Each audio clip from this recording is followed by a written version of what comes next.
beneath the ice, beneath the pine, an older rhythm keeps the time, drumming the earth, breath in the stone. This northern land is not alone.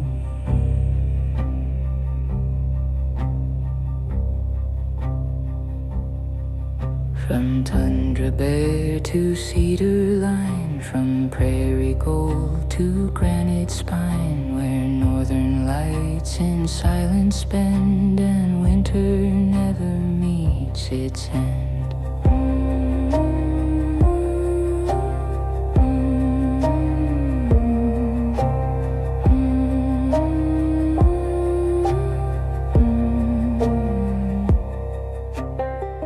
There's a point where hunger stops being about food during survival.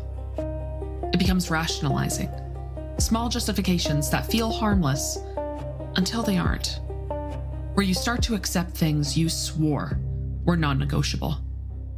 There's stories that warn you about what's in the woods, and then there's stories about what you might become out there. The Wendigo is the second kind. You hear it first.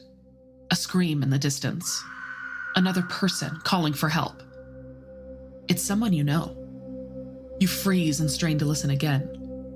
But as you do, an overwhelming smell of rotting flesh fills the air. And then you see them. The eyes. Sunken. Glowing. Watching. They pierce through the shadows of the trees, fixated on you. It knows you're here. It rises from the snow taller than any man, around 15 feet with ashen skin and random patches of fur stretched tight over bones. Its lips are gone, eaten long ago, revealing yellowed fangs. Something akin to horns crowning its head. It moves through the snow with impossible speed and silence, claws scraping the ice like fingernails on a chalkboard. Voices of loved ones escape its mouth, whispers of your name, coaxing, mocking, drawing you closer. You are its prey, and there is no hiding. It's the ultimate hunter. The Wendigo doesn't begin as a monster in the woods. That's the part most people get wrong. In Algonquin legend, Cree, Ojibwe, Innu, and other indigenous nations of the northern forests, the Wendigo actually starts as a human.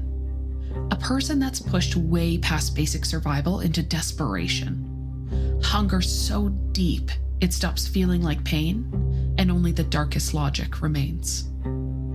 The rule is simple and absolute. Once you consume human flesh, you forfeit your humanity. That's not just metaphorically. That's literally. The Wendigo is greed made physical. Hunger that can never be satisfied.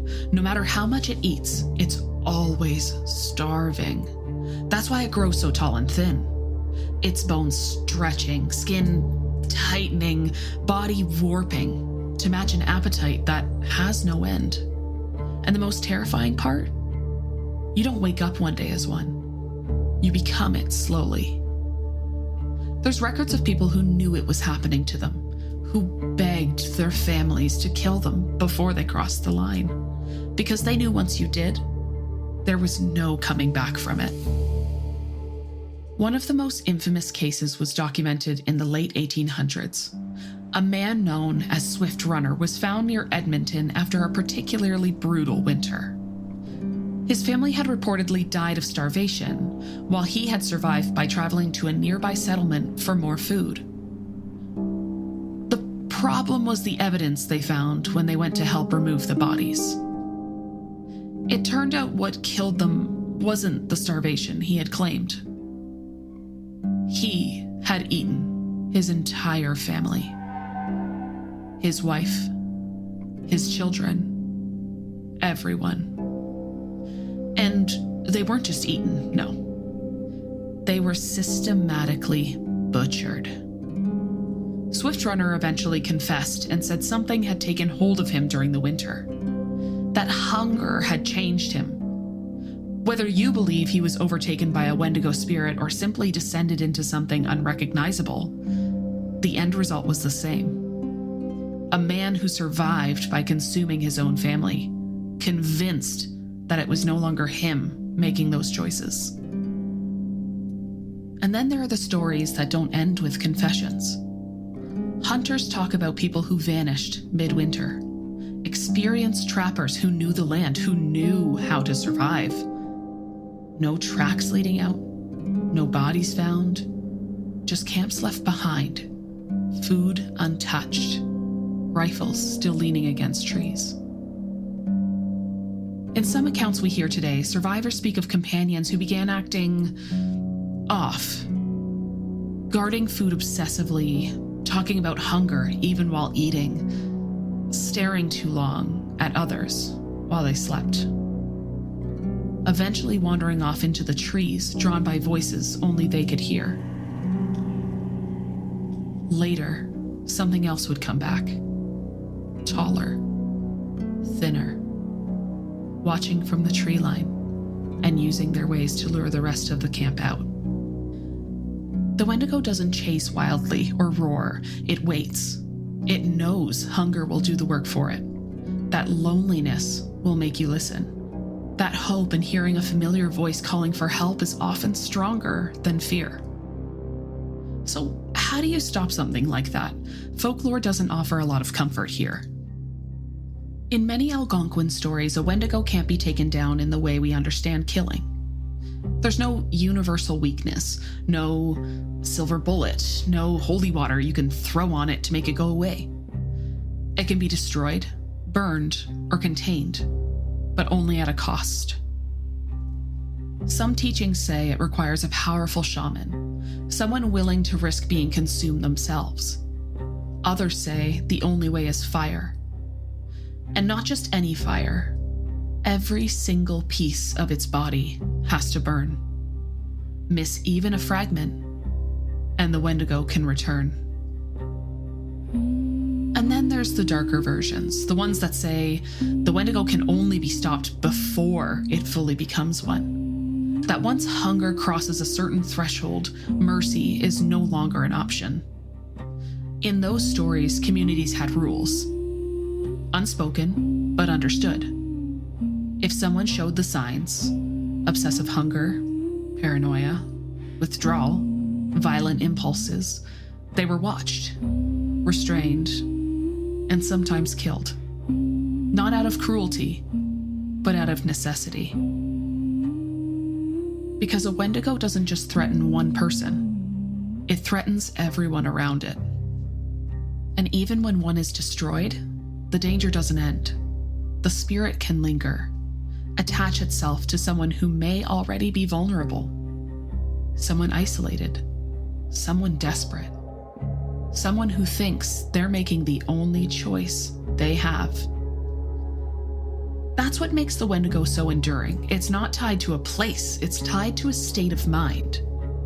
And if all of this feels distant, like something that only belongs to the past, or stories told around the campfire, it isn't. There's a place in northwestern Ontario that's known as the Wendigo capital of the world, Kenora. On the surface, it's quiet, scenic, the kind of town people pass through on fishing trips or summer vacations. Water everywhere, dense forest pressing in from all sides, long winters where the cold doesn't just settle in, it stays. This region has one of the highest concentrations of Wendigo folklore in North America. Not because something lives there, but because the conditions that create a Wendigo always have. Isolation, endless wilderness, winters that can cut off communities for weeks, and hunger, not just for food, but for warmth, connection, survival. Early settlers and indigenous communities alike recorded encounters. Strange sounds on frozen lakes, figures seen standing impossibly tall along the tree line. Hunters refusing to return to certain areas, unable or unwilling to explain why. Even today, the town leans into the legend, not as a joke, but more of an acknowledgement. Because the Wendigo isn't just a monster that appears out of nowhere. It's about what happens when the environment strips you down to instinct.